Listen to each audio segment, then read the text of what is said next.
मेरे प्यारे दोस्तों, ट्रूथ ऑफ ट्रूथ्स में मेरा ये प्रयास रहता है कि मैं शुद्ध एजुकेशन ऑन लाइफ स्किल्स दूं। रीजन क्या है? रीजन ये है कि सेलिब्रिटीज के बारे में बताना, सनसनीखेज खबरें देना और छोटी छोटी अपडेट्स, काफी सारे मीडिया हाउसेज हैं और बहुत सारे लोग हैं जो कि आपको रियल टाइम अपडेट करते रहते हैं।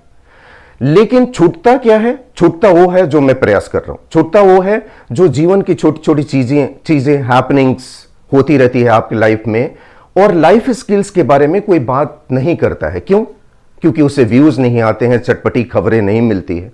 मेरा ये खास प्रयास रहता है कि जीवन की लाइफ स्किल्स के बारे में बात करूं, क्योंकि जीवन जीने की पद्धति एक ही है मेरे दोस्तों। चाहे वो बड़े बिजनेस हब्स के मालिक हों, साइंटिस्ट हो, इंजीनियर्स हो, डॉक्टर्स हो, या एक छोटा किसान हो, एक गरीब आदमी हो, जीवन जीने की पद्धति सेम होती है, क्योंकि नेचर ने जीवन जीने की पद्धति एक फिक्स करी है। खाना रोटी होता है, सोना होता है, यही तरीका है। मतलब छोटी छोटी चीजें हैं, सब लोग अपने बच्चे पालते हैं, सब लोग अपने बारे में सोचते हैं, ये सारी चीजें लाइफ स्किल्स में आती है और ये कोई भी नहीं बात करता, क्योंकि काफी कॉमन बात है। लेकिन common are always uncommon, it's not eventuality. Common होता नहीं है।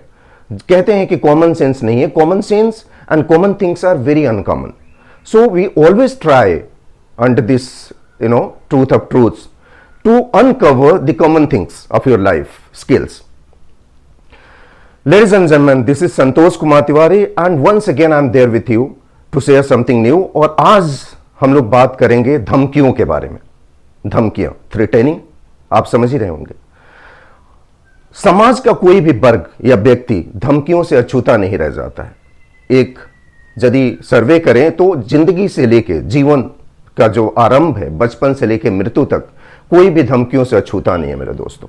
चाहे वो बच्चे हों, बूढ़े हों, आप ऑफिस में काम करते हो, क्लास में जाते हो, कहीं भी कुछ भी करते हैं, बिजनेस करते हैं, ये what you do in your normal life style, आप धमकियों से आप अछूता नहीं रहते मेरे दोस्तों। आज की दुनिया में बच्चे भी एक दूसरे को धमकियां देते हैं, ऑस्ट्रासाइज करते हैं, कट ऑफ करते हैं, पॉलिटिक्स खेलते हैं।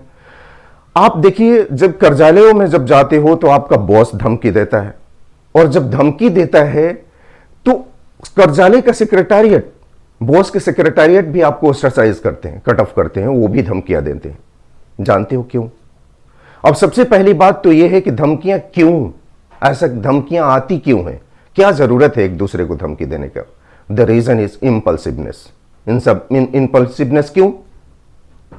क्योंकि एक छोटी सी लाइफ में सबको सब कुछ चाहिए, और जब सबको सब कुछ चाहिए without the thinking of their background skills, सबको सब कुछ चाहिए, आपसे ज्यादा चाहिए, आपसे कम नहीं चाहिए, या तो आपसे बराबर चाहिए या आपसे ज्यादा चाहिए, तो फिर क्या जन्म होता है? जेलसी, कंपटीशन, ये सारी चीजों का जन्म होता है।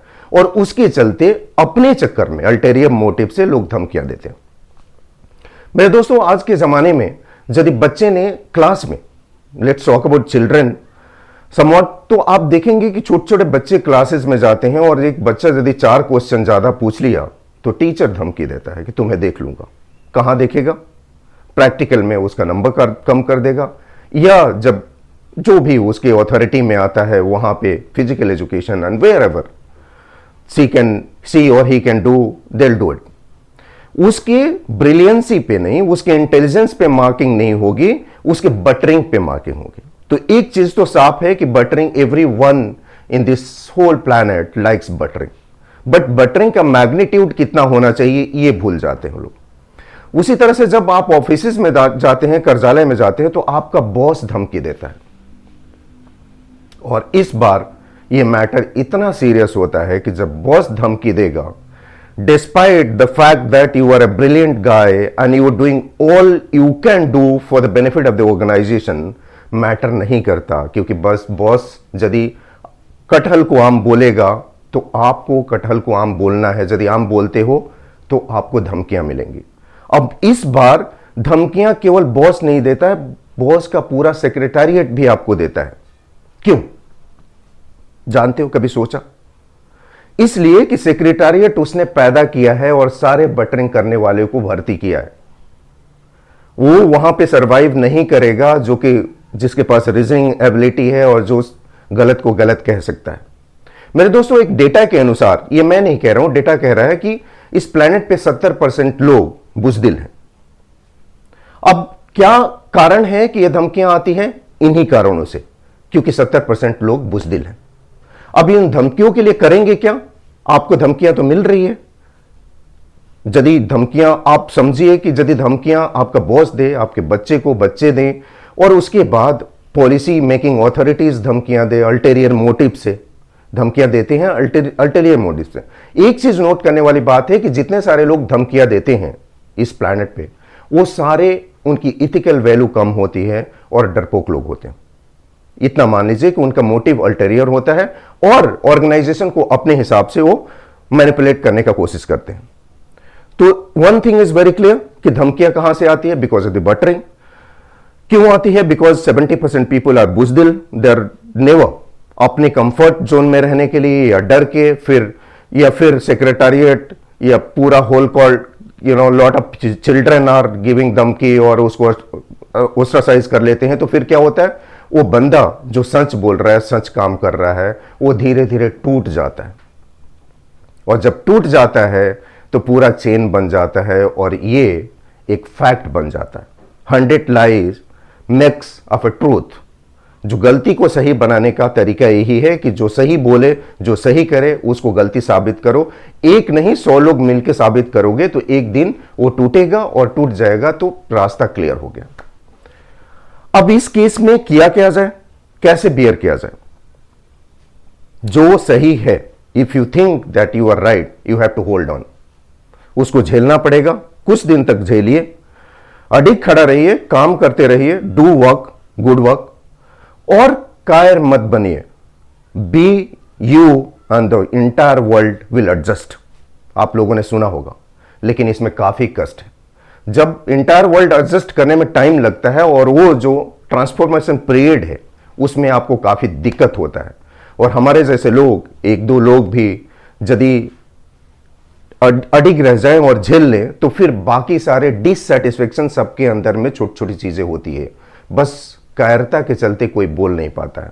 आप लोग आम जनजीवन में देखा होगा कि आपके ग्रुप्स में आपने कुछ अच्छा सा पोस्ट दिया against anything, not because you have the ulterior motives, आपका कोई उसमें निजी स्वार्थ है, इसके चलते नहीं, बिकॉज कि आपको लगता है कि ये गलत है, आपने दिया, आपको 70 लोग पर्सनल व्हाट्सएप करके बोलेंगे कि wow, thumbs up, you done good, but उनकी हिम्मत नहीं है कि उस ग्रुप में आपको सपोर्ट कर दे। You know why? Because data says that 70% of the people on this planet are कायर, बुजदिल है, और यही बुजदिल के चलते ये सारा सिस्टम खराब हो रहा है। अब देखिए कितना सीरियस बात है। आप सोचिए कि ऐसे लोग जिनका अल्टेरियर मोटिव के चलते ऑर्गेनाइजेशन को मैनिपुलेट करते हैं, इस तरह के लोग पॉलिसी मेकिंग में आ जाएं, हर जगह आ जाएं, तो इस देश का क्या होगा? How serious it is. कभी सोचा है आप लोगों ने? कुछ नहीं होगा। आंसर इज कि कुछ नहीं होगा। यदि कुछ अच्छे लोग झेल लें इनको और तैयार रहें, तो बाकी सारे लोग like minded, everybody is like minded. आप समझ रहे हैं? 70% लोग जो बुजदिल हैं वो आपके साथ आने वाले हैं आज और कल। कुछ रन में, लॉन्ग रन में भी हो सकता है कि आपको झेलना पड़े। उस केस में वो आपके साथ आएंगे और सिस्टम सुधरेगा, देश बिल्कुल वैसे ही रहेगा जैसे पहले था, उससे बेटर हो सकता है। मेरे दोस्तों, बच्चों के केस में भी बच्चों को चाहिए कि पेरेंट्स से शेयर करें कि कौन बुली कर रहा है, कौन धमकी दे रहा है। पेरेंट्स को चाहिए कि इन सारी बातों को सीरियस लें, टीचर से बात करें, and whoever is doing wrong, वो सारी चीज़ों को एड्रेस करने का कोशिश करें, आपस में बात करें और बच्चों की बातों को समझा जाए, उसको सही माना जाए और एड्रेस किया जाए। मेरे दोस्तों, आज के लिए इतना ही। Thanks for watching. Thank you. जय हिंद।